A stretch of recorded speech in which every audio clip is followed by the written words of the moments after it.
现在已经进入了甲午月，和即将来到的6月正好是地支六合中的午未合，所以今天我们就来聊聊这个午未合。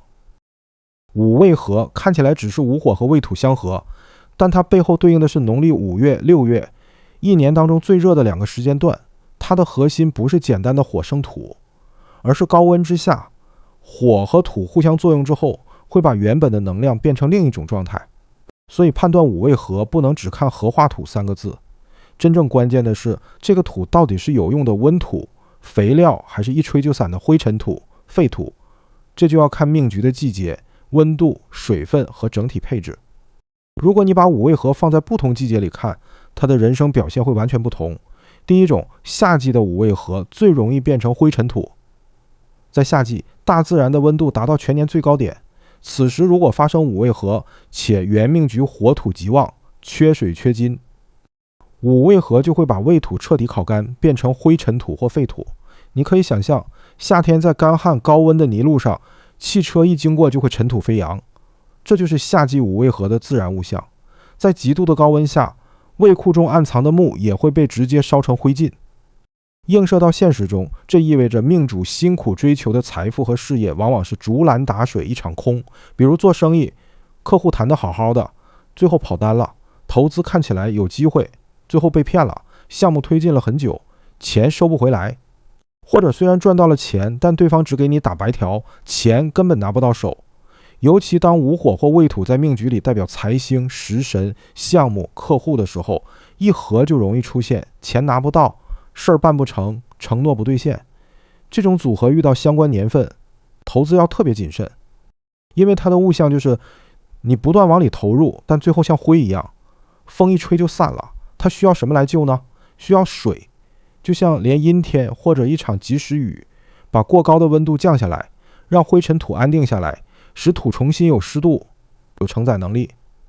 第二种，冬季或者水旺环境里的午未合，反而可能变成温土或肥料。如果在冬季或者命局中水势很大的季节发生午未合，结局就完全反转了。此时水大火弱，午未合得到了充足水分的救应，火不仅不会把土烧成灰，反而因为水火交际，火给土一点温度，水给土一点湿度，午未合的土就变成了有滋养万物能力的温土或热土。肥料的最大价值不是自己开花结果，而是辅助和滋养别人。因此，这类人在职场上绝对不能强出头自己当老板，而适合做配角和绿叶，做辅助型、服务型、支持型的位置，比如给领导做文书、秘书、助理，做幕后统筹，做渠道代理，做资源协调，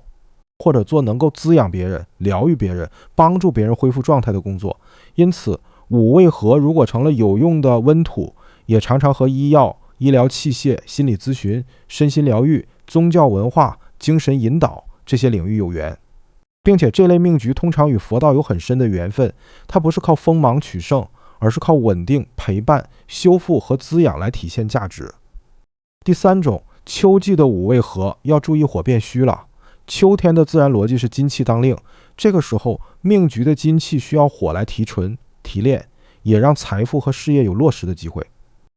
但如果午火被未土合住，火去生土了，自己的力量就会被卸掉，火一虚，至今就无力，对应到现实中就容易出现业绩不兑现、款项拖欠、三角债，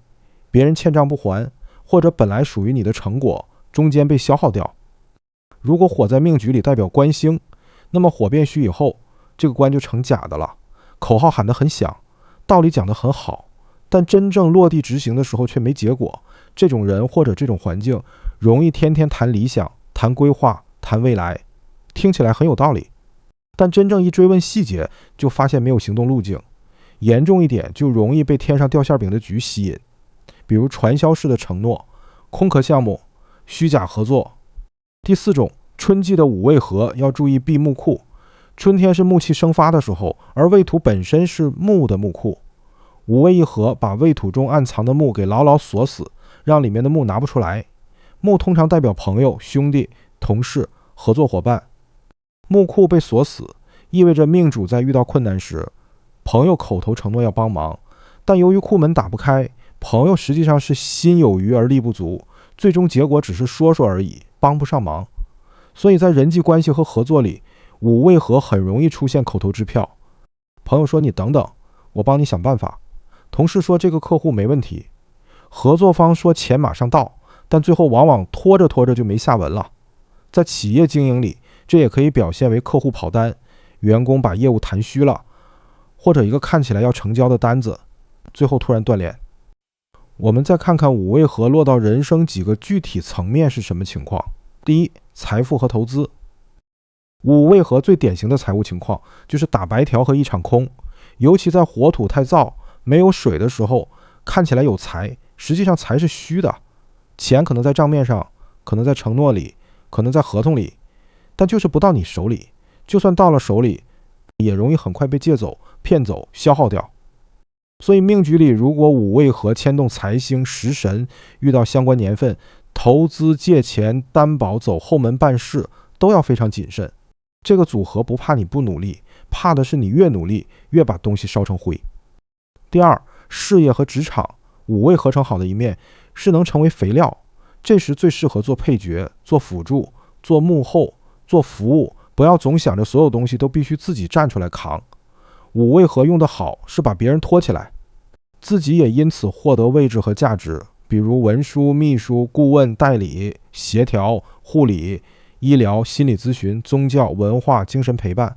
都是比较符合这个物象的方向。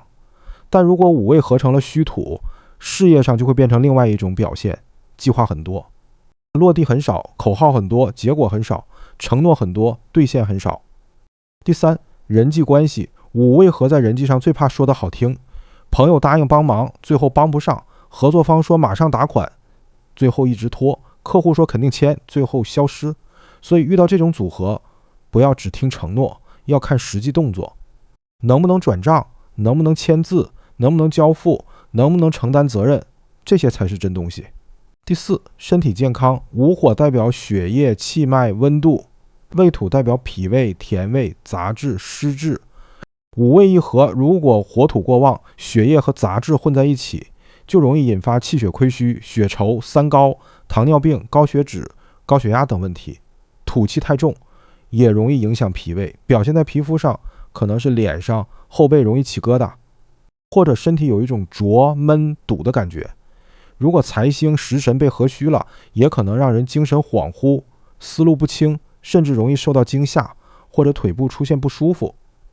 所以五味合不是单纯的吉，也不是单纯的凶，它真正的关键在于这个合有没有水来滋润，有没有合成有用的温土。五味合其实讲的是能量被转化之后，到底还有没有承载力。所以看五味合，不能只看合化土，一定要回到季节、温度、湿度和命局整体。它在夏天可能是一场空，在冬天可能是肥料。它能让人在投资合作中吃白条的亏，也能让人在医药、心理、服务和幕后支持领域发挥价值。